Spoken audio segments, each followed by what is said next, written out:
Welcome to our channel Nebula Voice Over. Island of Siliang অ্যানিমের episode 2 এর শুরুতেই আমরা দেখি তুলি 10 বছর আগেকার সেই রাতের ঘটনা ভাবছিল এবং অন্য মনস্কতার কারণে তার হাতে গরম পানীয় পড়ে যায় এবং সে ভাবে আঙ্কেল চিয়াং কাল রাতে তাকে বলেছিলেন এইভাবে অতীতে ঘটে যাওয়া ঘটনার ব্যাপারে সে যত ভাববে তত বিপদে পড়বে। তুলি নিজেকে প্রশ্ন করে 10 বছর আগে ঠিক কি ঘটেছিল এবং আগের দিন রাতে ওই ঘটনাটাই বা কে ঘটালো।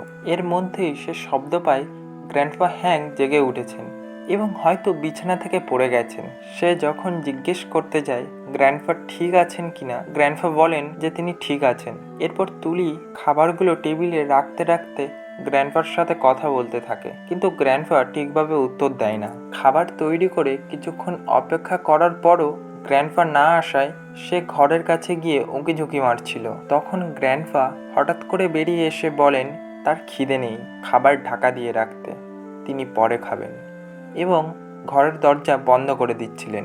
কিন্তু তুলি বলে গ্র্যান্ডপা তোমার পিছনে ওটা কে, এবং গ্র্যান্ডপাকে ধাপ্পা দিয়ে সে ভিতরে ঢুকে দেখতে থাকে সব ঠিকই আছে। সে মনে করে তাহলে তার নিশ্চয়ই ভ্রম হয়েছিল এবং গ্র্যান্ডপা চেঁচিয়ে ওঠে অসভ্য বাচ্চা এবং তাকে ঘরের বাইরে বার করে দেয়। এরপর জু ফ্যামিলির সিন দেখানো হয়। ওল্ড লেডি জু বলেন আমরা এই বছর দেবতার পূজায় ভুল করতে পারবো না। জুয়ান বলেন আপনি চিন্তা করবেন না, মানুষকে বিচলিত করা সহজ, কিন্তু আসল অপরাধীকে খুঁজে বের করা ততটাই কঠিন কাজ হবে। এই কথা শুনে ওল্ড লেডি জু রেগে গিয়ে বলেন আসল অপরাধীকে চেনো না, এটি নিশ্চিতভাবে চেং ফ্যামিলিরই কাজ।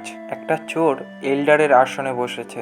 জুয়ান জিজ্ঞেস করেন চেংরা লাইব্রেরি প্যাভিলিয়নে ঢুকে কি করবে। ওল্ড লেডি জু বলেন এই কয়েক বছর চেংচো অনেক খারাপ কাজ করেছে, মনে হয় ওর রিডেমশন টেস্টের ওপর থেকে ভরসা উঠে গেছে, সুতরাং সে রেকর্ড বুকগুলো নষ্ট করতে যাচ্ছে। জুয়ান বলেন স্যাংদের মৃত্যুর পর চ্যাংরা খুব অস্বাভাবিকভাবেই বৃদ্ধি লাভ করেছে, এটি ভাববার বিষয়। ওল্ড লেডি জু বলেন ওইসব কথা বাদ দাও, যদি আমরা পুনরায় হেভেনলি রিয়েলামে ফিরে যেতে পারি তাহলে এই আইল্যান্ডের সাথে আমাদের কোনো সম্পর্ক থাকবে না, তাই বর্তমানে গ্রেট রিডেমশনের থেকে গুরুত্বপূর্ণ কিছুই নয়। এরপর দেখানো হয় আইল্যান্ডের লোকেদের ডিস্ট্র্যাক্ট করার জন্য বিশেষ রিওয়ার্ডের ব্যবস্থা করা হয়েছে এবং বলা হয়েছে আগের দিন রাতে ফায়ারওয়ার্ক টেস্ট করা হয়েছিল, তার জন্যই আকাশে অত আলো দেখা গিয়েছিল। তুলি দেখে তাদের ফ্যামিলি ট্রেজারটাও সেইখানে রাখা আছে, সেটা দেখে তার অতীতের সব কথাই মনে পড়ে। এরপর লুলিয়ান ফরেস্টে জিংসুয়ান এবং এল্ডার ফেংমিয়ানকে দেখানো হয়। এল্ডার ফেংমিয়ান তার উপর অ্যাটাক করতে থাকে, দেখার জন্য জিং এর ইমপ্রুভমেন্ট কতটা হয়েছে, অর্থাৎ তারা আগে থেকে একে অপরকে চেনে। এল্ডার ফেং বলেন আগের তুলনায় তুমি অনেক শক্তিশালী হয়েছো, কিন্তু এখনো ইলিউজিভ উইংস শিখে উঠতে পারোনি, সম্ভবত এটি একটি ডিভাইন মার্শাল আর্ট। এইরকম ভাবে গ্রেট রিডেমশন পাশ করবে কিভাবে।